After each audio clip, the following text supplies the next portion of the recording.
अब रुको। Hello my dear students, कैसे हो आप सब। मैं लोकेश अग्रवाल अकाउंट्स पर ट्रिपल ए में एक बार फिर आपका स्वागत करता हूं। दोस्तों आज हम लोग आरबीएससी वाली जो गवर्नमेंट वाली बुक है उसका chapter number 2 admission of partner के अंदर कुछ और एग्जांपल्स कवर करने वाले हैं। पिछली क्लास में हमने न्यू रेशियो कैलकुलेट करने के कुछ और सवाल देखे थे। आज उसी कड़ी में आगे बढ़ते हुए कुछ और थोड़े बहुत सवालों को कवर करने वाले हैं। फिर अनसोल्ड क्वेश्चन में भी अगर आपको कोई डाउट आया तो वो भी आज कवर करवा देंगे।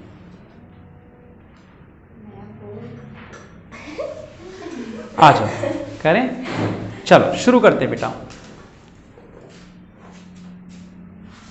देखो हम जो कर रहे हैं मैं एक बार आपको दिखा दूं। इंग्लिश मीडियम की पेज नंबर 29 पे ये 1 2 3 4 करके दे रखा है। पेज नंबर 29 ये आपको दे रखा है 1 2 3 4। ये इससे पहले तक के पिछली क्लास में हो गए थे। मिल गया सभी को?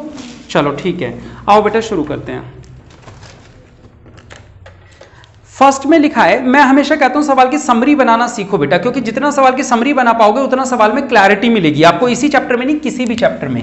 तो आओ बेटा फर्स्ट पॉइंट जो है हमारा वो है क्या लिखा है, ABC are partners in the ratio 3:1। 3 partners का रेशो दे दिया, हाँ या ना। एबीसी 3 दे देने से सवाल केवल लंबा होता है, मुश्किल नहीं होता। ठीक है, 3:1 में पार्टनर्स है। D is joining the firm as a new partner for 1/6 share. D आ रहा है बेटा कितने के लिए? 1/6 के लिए आ रहा है। और लिखा है C would retain his original share. Underline कर लो इस बात को। देखो इसमें क्या हुआ, इस कहानी को समझेंगे तो आपको पता चलेगा। घर में 3 भाई बहन पहले से रह रहे थे। 600 ml की कोल्ड ड्रिंक की बोतल आया करती थी। आपको पता है ना, आधा लीटर की बोतल नहीं आती है, जो बोतल आती है वो 600 मिलीलीटर की आती है। आधा लीटर होता है 500 ml, लेकिन बोतल कितने की आती है जनरली? 600 ml। वो 20% एक्स्ट्रा करके देते हैं ऐसे। तो घर में हमेशा ये कोल्ड ड्रिंक की बोतल आती थी जिसमें कितनी कोल्ड ड्रिंक आती है? 600 मिलीलीटर। उसे 3 भाई बहन हमेशा किस रेशो में पीते थे? 3:2:1, यानी 3/6, 2/6 और 1/6। यानी बड़े भाई के हिस्से में 300 ml, छोटे भाई के मिडिल वाले भाई के में 200 ml और सबसे छोटे वाले भाई को 100 ml मिलती थी।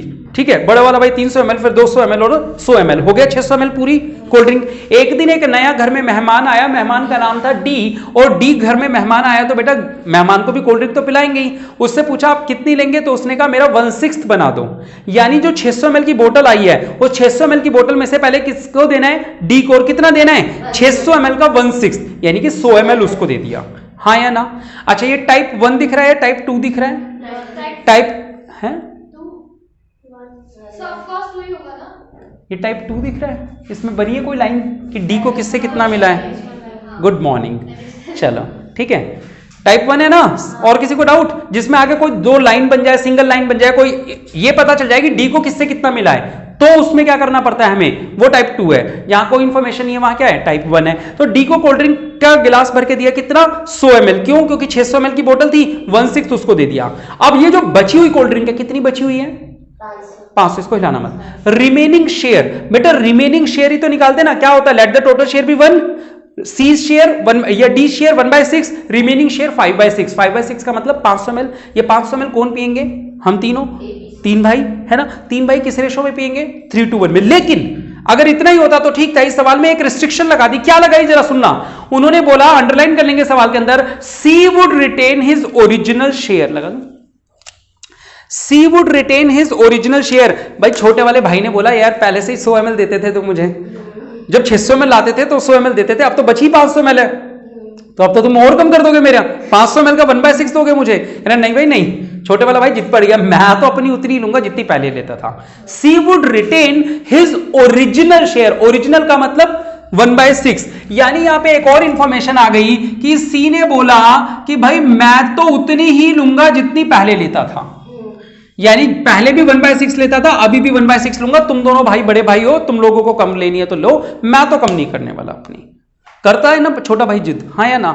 बस सवाल में यही था, एक ही लाइन मुझे समझानी थी। क्या? C would retain his original share, यानी सी अपना शेयर नहीं छोड़ने वाला। अच्छा अब ये बताओ टाइप 1 है टाइप 2 है? टाइप 1 है। टाइप 1 के सवालों को कैसे सॉल्व करते हैं तेजी से मैं करके दिखा देता हूं, आप मेरे को बताते रहे, मैं लिखता रहूंगा। सबसे पहले क्या लिखते हैं? लेट द टोटल शेयर, माना कुल हिस्सा बराबर 1। फिर हम लिखते थे डीज शेयर, तो इस बार ना केवल डीज शेयर लिखेंगे 1/6, सीज भी लिखेंगे कितना? तो जब हम बात करेंगे रिमेनिंग तो रिमेनिंग शेयर की बात करेंगे तो वो कैसे निकलेगा बेटा, 1 में से डी को दे दिया 1/6 और सी ने कहा मैं तो अपना नहीं छोड़ूंगा, मेरे को भी दो। आई बात समझ में, डी वाला भी और सी वाला भी दोनों माइनस करोगे तो ये हो जाएगा बेटा, एलसीएम लिया 6 माइनस 1 कितना हो गया 4/6। न्यू कैसे निकलता है इसमें याद है टाइप 1 में, न्यू रिमेनिंग शेयर को ओल्ड रेशो में बांटते हैं, लेकिन जरा ध्यान से सुनना, यहां पे अब न्यू किस किस का निकालोगे, ए का और बी का, सी का भी निकालोगे क्या, नहीं ना, ए का और बी का। रिमेनिंग शेयर था 4/6, ये 4/6 किस किस में बटेगा, तीनों में बटेगा या दो में ही बटेगा, दो में, क्योंकि सी तो अपना कोल्ड ड्रिंक का गिलास ले चुका है, हाँ या ना, यानी इन दोनों का रेशो क्या था 3:2। बेटा ये 3/6 2/6 मत पढ़ना, आप क्या पढ़ोगे इसको 3/5, रेड पेन से लिख देता हूं, और 2/5। रेड पेन से इसलिए लिख रहा हूं क्योंकि जनरली हम इसको 3/6 2/6 1/6 में बांटते थे, लेकिन अब हमें क्या कर रहे हैं, हम ओल्ड रेशो केवल 3:2 ही पकड़ रहे हैं, 1 नहीं लिख रहे, क्योंकि 1 वाला तो ऐसा हो गया जैसे नया पार्टनर है। आ रही है बात समझ में, ये बात समझ में आई मैंने क्या किया यहाँ पे, यहाँ 3/6 2/6 और 1/6 में नहीं बांटा, तीनों दो में ही बांटा, क्योंकि सी तो अपनी कोल्ड ड्रिंक पे चुका है। आओ बेटा सॉल्व कर लो, 4 × 12 6 × 5 30, 4 दूनी 8 6 × 5 30। अब सी का लिख दो कितना था 1/6 और डी का लिख दो कितना था 1/6, इनको भी 30 बनाओ, 5 5 5 5, आ रहा है समझ, 5/30 5/30। तो कोई आपसे पूछे न्यू रेशो बताओ तो कितने पार्टनर्स का बताओगे, ए बी सी और डी का, यानी कि 12 8 5 और 5, 12 8 5 और 5। तो बेटा बताओ, दो ही तरीके होते हैं सवाल सॉल्व करने के, और तो कोई तरीका नहीं होता, सारे तरीके इन्हीं से सॉल्व हो जाते हैं। समझ में आया, C would retain his original share में क्या करना है, सी को भी नए पार्टनर की तरह ही मानना है आपको। क्लियर है, ये बात श्योर हो गई। चलो ठीक है, इस तरीके का एक सवाल अनसोल्व में भी मिलेगा तो वहां पे दे दूंगा आप लोगों को करने को। अब इसके बाद जो सेकंड पॉइंट सवाल में दे रखा है, ऐसे इसी पेज पे सेकंड नंबर पॉइंट है, A and B are partners sharing in the ratio 3:2।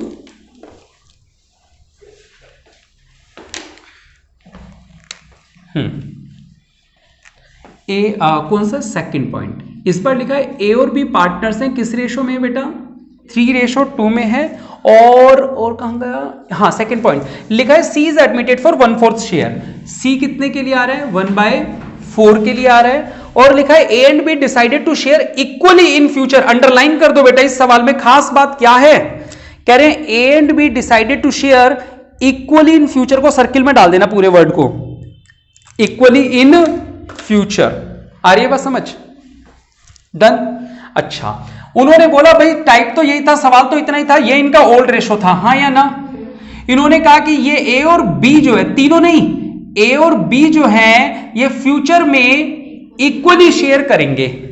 अब ये टाइप 1 है टाइप 2 है, अभी भी 1 ही है, क्योंकि ये तो बताया नहीं कि सी को किससे कितना मिला, तो ये टाइप 1 ही होगा। जब सी के बारे में एक्स्ट्रा कोई इंफॉर्मेशन हो तो वो टाइप 2 बन जाता है, ठीक है। अच्छा चलिए बेटा कैसे करेंगे सवाल को, बड़ा ही इजी है, टाइप 1 बिल्कुल वही, let the total share be 1, shortcut लिख दो ऐसे, सीज शेयर 1/4, रिमेनिंग शेयर 1 - 1/4 यानी कि 3/4। अब जो न्यू निकलता है उसका फार्मूला क्या होगा जरा सुनना। न्यू, इस सवाल का मीनिंग क्या हुआ उस कॉन्सेप्ट को समझना बेटा। इस सवाल में वो क्या कहना चाह रहा है, कह रहा है सर पहले घर में कोल्ड ड्रिंक आती थी, आधा लीटर की बोतल, आधा लीटर जिसमें 500 ml होता है, तो ये दोनों भाई, दो भाई थे, वो 300 और 200 ml बांट लेते थे, बड़ा भाई 300 ml, छोटा भाई 200 ml। आज घर में एक गेस्ट आ गया, गेस्ट आया, सी से बोला आप कितना लोगे, उसने कहा 1/4 दे दो, यानी उस आधा लीटर की जो बोतल थी 500 ml की, उसमें से 1/4 गेस्ट को दे दिया। तो जो हमारे लिए बचा, उस बचे हुए को अभी हम दो भाई हमेशा किस रेशो में पिया करते थे, बचे हुए को ओल्ड रेशो में, यानी 3:2 में। लेकिन इस सवाल में बोला कि अब जो कोल्ड ड्रिंक बचेगी उसे हम दोनों भाई कैसे बांटेंगे, इक्वली। यानी इस सवाल में जो इंपॉर्टेंट बात है वो क्या, कि ये जो रिमेनिंग कोल्ड ड्रिंक बचने वाली है इसे हम दोनों भाई ओल्ड रेशो में नहीं बांटेंगे, किस रेशो में, न्यू नहीं, फ्यूचर रेशो में बांटेंगे, हाँ या ना। ये बात समझ में आई या नहीं आई। बस इतना सा ही डिफरेंस है कि पहले हम बची हुई कोल्ड ड्रिंक को 3:2 में बांट के पीते थे, और अब हम बची हुई कोल्ड ड्रिंक को इक्वली बांट लेंगे। कोई दिक्कत किसी को नहीं, लाइन का मीनिंग समझ में आ रहा है। चलो ठीक है, तो आओ बेटे इसको सॉल्व कर लेते हैं। कैसे निकालेंगे, ए का और बी का न्यू, रिमेनिंग शेयर कितना था 3/4। अब इसे 3:2 में बांटने की बजाय अब ये काम का नहीं रहा, किस रेशो में बांटेंगे? 1/2 1/2।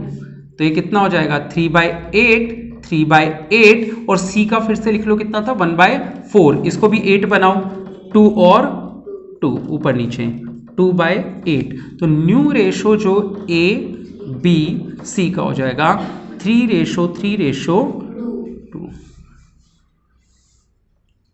आई बात समझ में? पक्का आ रहा है समझ में? एक एक लाइन स्पेशल, हर सवाल में एक नया पॉइंट सीख रहे हो आप लोग। आओ चलो, इस सवाल में आप लोगों ने ये पॉइंट सीख लिया है। छोटे से सवाल हैं। आओ एग्जांपल नंबर 3 पढ़ते हैं। A and B are partner sharing in the ratio 3:2 है ना। थर्ड में लिखा है ए और बी पार्टनर्स हैं, किस रेशो में? 3:2 में। और कहां गया? They admitted C as a partner. C आ रहा है, कितने के लिए आया ये नहीं बताया, लिखा है रेशो बिटवीन बी एंड सी। और ए स्टार बना दो बेटा इस सवाल को। ये केवल राजस्थान बोर्ड की बुक में सवाल है, सीबीएसई में भी ऐसा सवाल नहीं है बेटा। और मैं आपको बता दूं सीए में ये सवाल आ जाता है 1 नंबर का सीपीटी लेवल पे। और उस समय आरबीएसई वालों को पता है, वो चिल्ला के बोलते हैं सर ये हमें आता है, और सीबीएसई वाले ऐसे सर खुजाने लग जाते हैं ये क्या सवाल आ गया, उन्होंने देखा ही नहीं होता कभी। एक ये सवाल और एक और आएगा इस तरीके का सवाल शायद, है ना। ये केवल आरबीएसई में ही है, स्टार मार्क्स सवाल, स्टार लगा दो, है ना। A and B are partner sharing in the ratio 3:2। C आ रहा है, सी का पता नहीं अभी, लेकिन कह रहे हैं बी और सी का जो रेशो है will be same as the ratio between A and B. कह रहे हैं बी और सी का जो रेशो रहेगा वो कितना रहेगा? 3:2। ए और बी का 3:2 था, बी और सी का 3:2 रहेगा। ठीक है, तो अब आप लोगों को निकालना है कि अगर ऐसा सिचुएशन हो तो ए बी सी का क्या रहेगा। बेटा ये बिल्कुल यहां इस चैप्टर से हट जाओ और मैथमेटिक्स में घुस जाओ, अकाउंट से बाहर निकल जाओ। आप इस चैप्टर में कुछ और है क्या? हाँ, अब इस चैप्टर में, अब इस सवाल के अंदर मैथमेटिक्स लगेगी। क्या लगेगी बेटा? आपको इन दोनों को कॉमन बनाना है। यानी यहां आपको क्या करना है, देखो 3:2, यहां पे इसका 2 है, यहां पे 3 है। तो आप क्या करो, ऊपर वाले में 3 से मल्टीप्लाई कर दो और नीचे वाले में 2 से मल्टीप्लाई कर दो। अगर मैं ऊपर वाले में 3 से मल्टीप्लाई कर दूं और नीचे वाले में 2 से मल्टीप्लाई कर दूं तो ए और बी का जो रेशियो है वो क्या बन जाएगा? मैं सॉल्यूशन कर रहा हूं, ये है ना, ये सॉल्यूशन है। सॉल्यूशन 3:2, 3 तिया 9, 3 दूनी 6, हाँ या ना। इसको 2 से करो, 2 तिया 6, 2 दूनी 4। आ रहा है समझ? अब ये 6 और 6 सेम दिख रहा है, यानी अब इनका जो रेशो हो गया वो हो गया 9:6:4।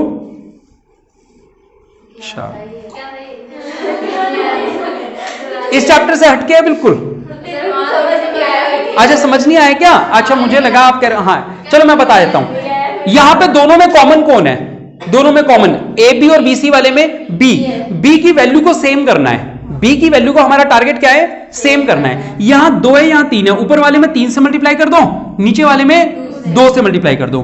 3 से जब मल्टीप्लाई किया 3 तिया 9, 3 दूनी 6, नीचे वाले में 2 से किया 2 तिया 6, 2 दूनी 4। अब दोनों जगह ये 6 दिख रहा है, यानी अब ये तो हो गया 6, लेफ्ट वाला लेफ्ट में ले आओ, राइट वाला राइट में ले आओ, आंसर आएगा 9:6:4। आंसर मैच कर लो। क्या कॉमन फैक्टर निकालना है, ठीक है। देख रहे हो, ये केवल मैंने इतनी जगह इसी के लिए बचाई थी स्पेशली। क्यों? अच्छी नहीं पढ़ा था? आती नहीं है। अच्छा तुम्हें नहीं आती? अच्छा वैसे मैं सोच रहा है यार मैथ्स पता है, या मैं 10th क्लास में, हाँ मैं 10th क्लास में था तो पूरी क्लास को ऑलमोस्ट जो डिफिकल्ट क्वेश्चन होते थे वो सारे मैं ही करवाता था। वो सरकारी स्कूल के टीचर से होते नहीं थे।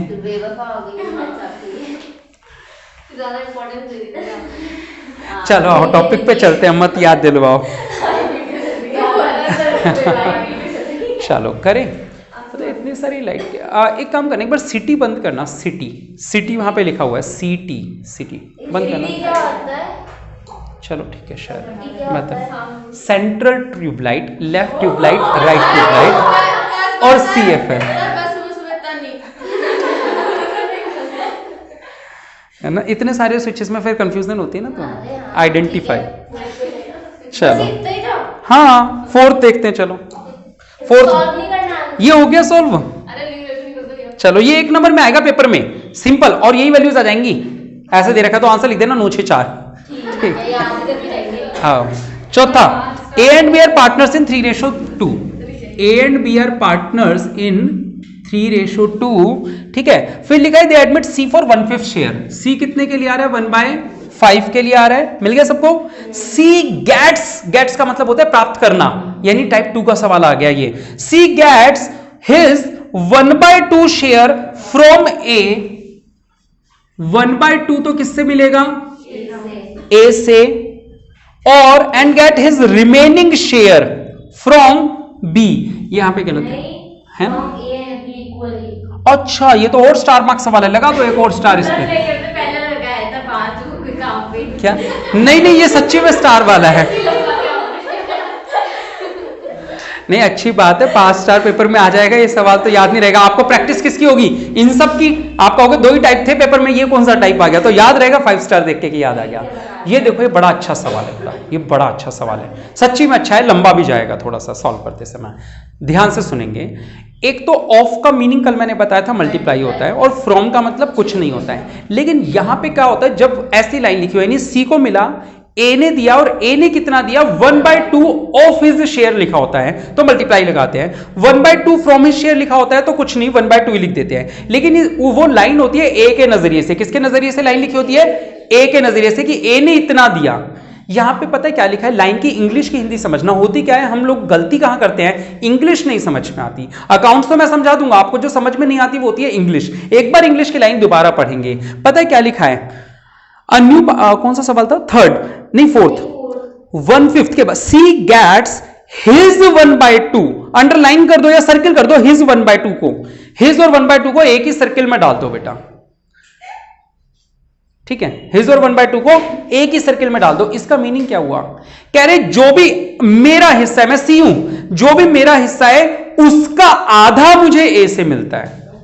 जो भी मेरा हिस्सा है उसका आधा, केवल आधा नहीं, केवल 1/2 नहीं लिखा, जो मेरा हिस्सा है उसका आधा, यानी 1/5 का आधा. ये बात समझ आई या नहीं आई? ये ए से. अब यहां ऑफ नहीं है, फ्रॉम है, फिर भी ये मल्टीप्लाई हुआ है. क्यों? क्योंकि ये स्पेशल सवाल है जिसमें सी के एंगल से बताया हुआ है. क्या लाइन लिखी है? ये जो सर्किल आपने किया उसका मीनिंग समझेंगे फिर से. C gets his half share from ए.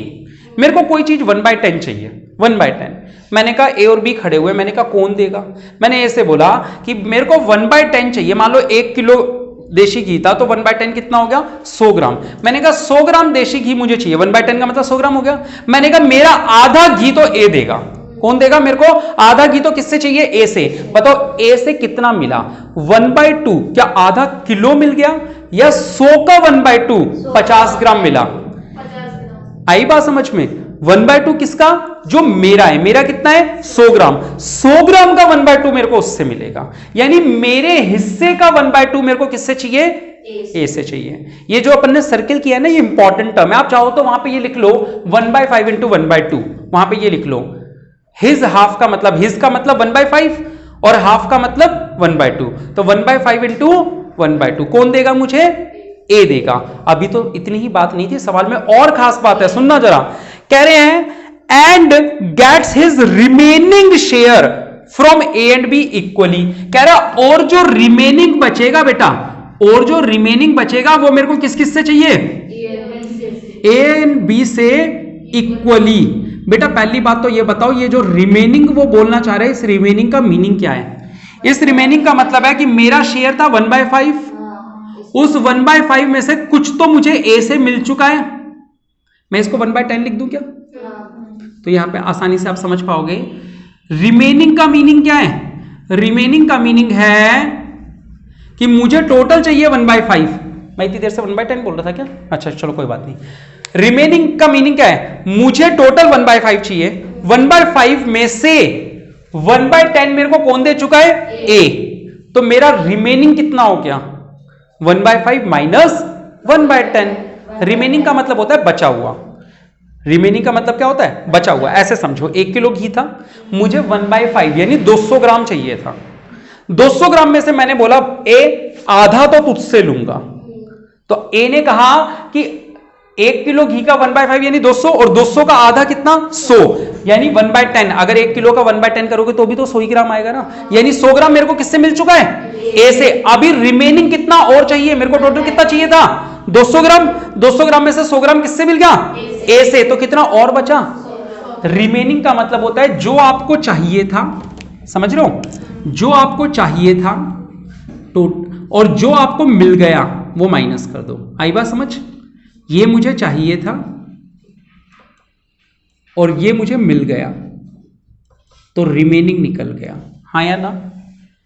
ठीक है, ए से मिला था ना, मिला था किससे, ए से। तो जो बचा वो हमें लेना है किस किस से, ए और बी से, वो भी इक्वली। अच्छा है ना सवाल, वो 5 स्टार एरो बना के इस पे लगा देना। ठीक है, चलो ऐसा सवाल भी आरबीएससी में ही है, सीबीएसई में नहीं है। ठीक है, चलो करें सवाल। देखो बेटा सॉल्यूशन कर रहा हूं टाइप 2 से, टाइप 2 से कर रहा हूं, सुनना जरा, सॉल्यूशन ध्यान से सुनना, पूरा फोकस यहीं पे। सॉल्यूशन में 2 स्टेप लगते हैं। स्टेप 1 होता है सैक्रिफाइस का, ये टाइप 2 का सवाल है। टाइप 2 के सवाल में स्टेप 1 होता है सैक्रिफाइस का। एज सैक्रिफाइस, बेटा ए ने एक बार नहीं 2 बार दिया है, तो 2 बार ऐसे सॉल्व कर देता हूं। पहली बार ये, पहली बार कितना था 1/5 इंटू 1/2 कितना हो गया। दूसरी बार रिमेनिंग को इक्वली बांटना है, हाँ या ना। पहले रिमेनिंग निकालने कितना होगा, रिमेनिंग कितना होगा 1/5 माइनस 1/10, इससे इक्वली बांटना है, यानी इतना ए से और बी भी कितना देगा, रिमेनिंग का 1/2, यानी रिमेनिंग को मैंने बांट दिया 1:1 में, ये मेरा रिमेनिंग है, हाँ या ना। पहले मैंने 1/5 का 1/2 करूंगा, अब पूरा सॉल्व करने वाला हूं मैं इसको। मैं पहले आपको बता रहा हूं ये कैलकुलेशन कैसे जा रही है, पूरा स्ट्रेट रास्ता दिखा रहा हूं। ए कितना सेक्रीफाइस करेगा, ए को 2 बार देना पड़ रहा है। एक बार तो उसके शेयर का यानी सी के शेयर का 1/2 ये तो देना ही पड़ रहा है। फिर जो बच जाएगा उसमें भी आधा हिस्सा ए भरेगा, आधा बी भरेगा, क्योंकि ए और बी से इक्वली ले रहा है वो। आ रही बात समझ में। तो ए को दोबारा देना पड़ रहा है कितना, रिमेनिंग का हाफ। हाफ क्यों, ये 1:1 था, अगर यार 2:1 होता तो 2/3 1/3 लिख देता। आ रही है बात समझ में। तो रिमेनिंग क्या हुआ, वो रिमेनिंग वर्ड समझ में आया या नहीं आया, रिमेनिंग का हाफ, रिमेनिंग का हाफ। आओ जरा इन्हें सॉल्व कर देते हैं। ये तो 1/10 हो गया, थोड़ा दूर लिख देता हूं, और ये कितना हो गया, ये बचा कितना बेटा, एक बार इसको सॉल्व करें। नीचे आ गया 10, ऊपर आ गया 2 माइनस 1 इंटू 1/2 है ना। ये मैंने इसको सॉल्व किया है, तो ये हो गया 1/10 इंटू 1/2 कितना हो गया 1/20। आ रहा है समझ। अच्छा, ये 1/10 पहले से था। अगर मैं बोलूं ए ने टोटल कितना सेक्रीफाइस किया तो आप क्या कहोगे, सर पागल हो क्या, 1/10 1/20 कितना हो जाएगा 200 या 20 ले लो, 2 + 1 3/20। हाँ या ना। अब लग रहा है 5 स्टार। ठीक है, टाइप वही है जो कल कर रहे थे, बस ये पॉइंट इंपॉर्टेंट था इसका। ठीक है,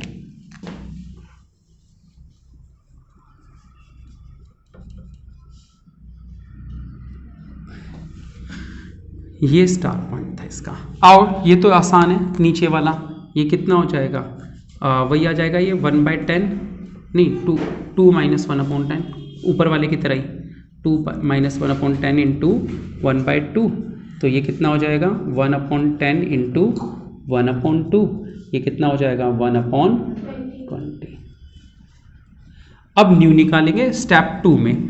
स्टेप 2 न्यू का फार्मूला जो होता है हमारा वो वही है जो हमेशा से रहता है। न्यू बराबर क्या है, ओल्ड माइनस सैक्रिफाइस। ठीक है, तो निकालें, आ जाओ। क्या नाम था, ए इज न्यू। ओल्ड कितना था 3/5 और बी का ओल्ड कितना था, सैक्रिफाइस ए ने कितना किया 3/20 और इसने कितना किया 1/20। और सॉल्व कर लो, एलसीएम लिया 20, 4 × 12 -3। ये सॉल्व करना आता है आप लोगों को मैथ्स की तरह, या मैं सिखाऊं दूसरे तरीके से, बिना एलसीएम लिए सिखाऊं क्या।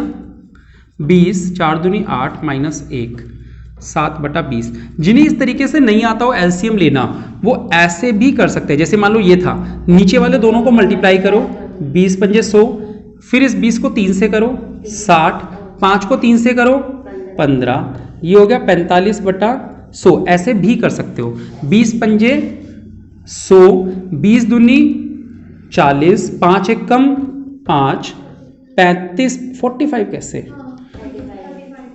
आ रहा है? अच्छा, सी का कितना था? सी का था 1/5। जो लोग इस तरीके से कर रहे हैं वो इसे 20 बनाएंगे, 4 से ऊपर 4 से नीचे 4/20। जो लोग इस तरीके से कर रहे हैं वो 1/5 को क्या बनाएंगे? 100 बनाएंगे, 20 से ऊपर 20 से नीचे 20/100। तो यहां पे न्यू रेशो हमारा क्या निकल आया? 9 रेशो 7/4। जो लोग इस तरीके से कर रहे हैं उनका आंसर आ रहा होगा 45, 35 और 20। 5 से काटेंगे, 5 नहीं 45, 5 7 35, 5 चौक 20। तो आप एलसीएम लेने का ये तरीका भी अपना सकते हैं। जिन्हें ये वाला तरीका ना आता हो, है ना, एलसीएम लेने का, वो नॉर्मल कर सकते हैं। क्या? नीचे वाले दोनों को मल्टीप्लाई किया, 20 को 3 से, 5 को 3 से। आ रहा समझ में? ठीक है, तो ये आपका तरीका एक और होता है सॉल्व करने का। श्योर है? तो इस सवाल की खास बात थी सारी समरी, यानी अगर आपको ऊपर वाली समरी समझ में आई तो ही ये सवाल हो पाएगा, और ऐसे घबराने की जरूरत नहीं है। अगर पेपर में इस तरीके का सवाल आए तो एग्जैक्टली यही आता है। फिर पेपर में जब कोई डिफिकल्ट क्वेश्चन आता है तो वो वही देते हैं जो आरबीसी में डाला हुआ है, उससे ऊपर और वो जा नहीं पाते हैं। ठीक है, तो आप लोगों को आया है समझ में? इस तरीके का कोई एक और क्वेश्चन अगर बुक में मिल गया तो ठीक है, वरना मैं अपने मन से बना के दे दूंगा आप लोगों को, ताकि आप इसकी प्रैक्टिस कर पाओ। 2 नंबर से ऊपर नहीं, न्यू रेशियो का 2 नंबर से ऊपर। पागल हो? 80 लाने अपन को। चलो, हंसी आ गई, देखो 80 पे। चलो, 5वां नहीं, ये रेशो वाला पूरा करेंगे। 5 और 6 2 ही तो बचे हैं बस, है ना, फिर गुडविल आ गया। ठीक है, चलो 5वां, ABC are partner sharing in the ratio 3:1 करें।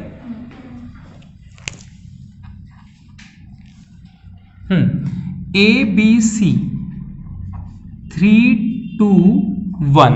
देखो क्या लिखा है आगे।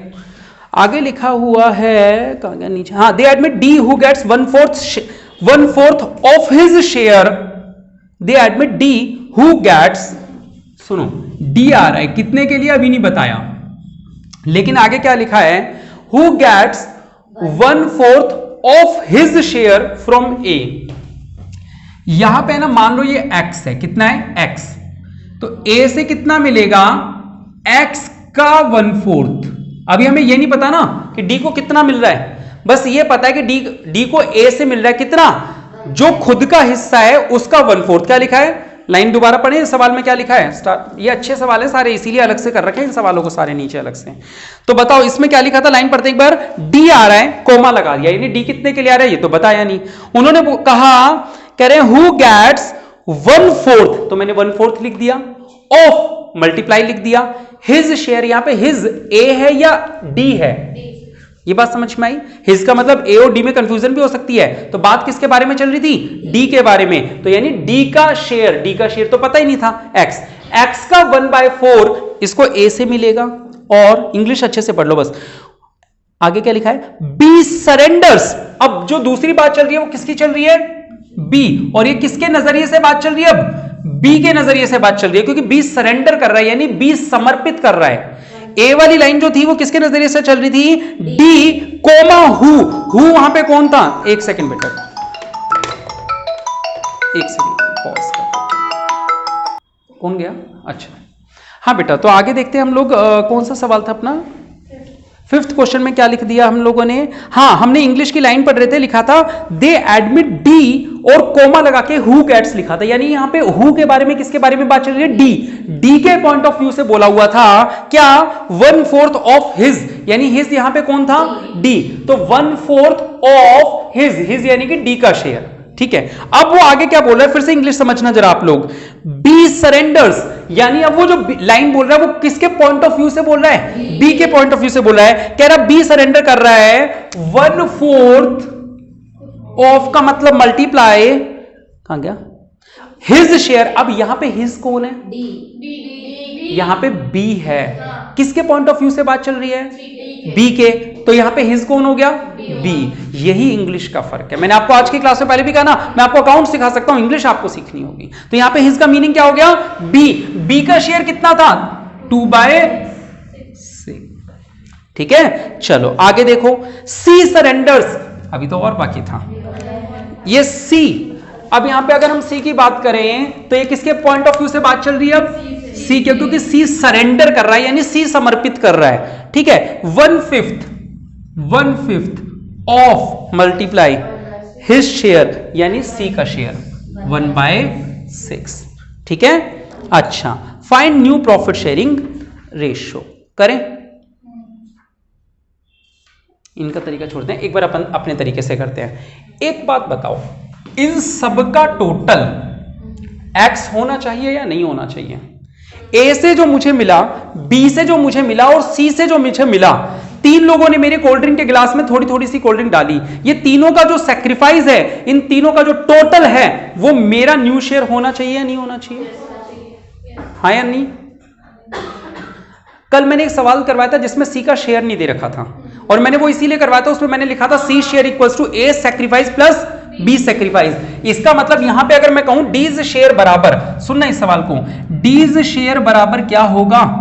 डीज शेयर बराबर होगा एज सैक्रिफाइस प्लस बीज सैक्रिफाइस प्लस सीज सैक्रिफाइस। हाँ या ना? ए को डी को कितना मिला जो इन तीनों ने दिया? आपने स्टार्ट करा वीडियो? हाँ चालू है, एक सेकंड, काउंटिंग चालू है। हाँ चालू। तो बेटा डी को कितना मिला जो ए बी सी ने दिया? डी का हमने माना था x, हाँ या ना? ए का कितना है? x/4। बी का कितना है? 2/24। सी का कितना है? 1/30। हाँ या ना? चलो एक काम करें, एलसीएम ले लें। x इक्वल्स टू, एलसीएम ले लेते हैं, कितना आएगा? 24 और 30, 24 दिया 72, 720 ले लें। 720, क्योंकि 4 तो कॉमन हो गया। 4 से काटो 720 तो कितने पे आएगा? 4 एकम 4, 4 एकम 4, 4 अट्ठे 32, 18। तो ये हो जाएगा 180x। हाँ या ना? 24 से करोगे तो ये आएगा 30, 30 दूनी 60। आता है ना सॉल्व करना, या नहीं आती है मैथ्स? मैं करवाऊं क्या किसी और तरीके से? या तो यार ये सबको मैथ्स जो मैं करवा रहा हूं, चलो ठीक है, क्योंकि कई बच्चों को आती नहीं है समझ में। फिर 30 से काटो तो 24 आ गया। हाँ या ना? ये 720 इधर चले गया, 720x बराबर 180x प्लस 84, ये इधर आके माइनस हो गया। तो 720 में से 180 माइनस कर दो, कितना बचेगा? 8 4 12, 1 और 1 2 5 7, 540x बराबर 84। तो x बराबर हो जाएगा 84/540। काटने की कोशिश करें, किससे काटे? 4 से काट ले पहले। 4 दूनी 8, 4 एकम 4, नीचे 4 एकम 4, बचा कितना?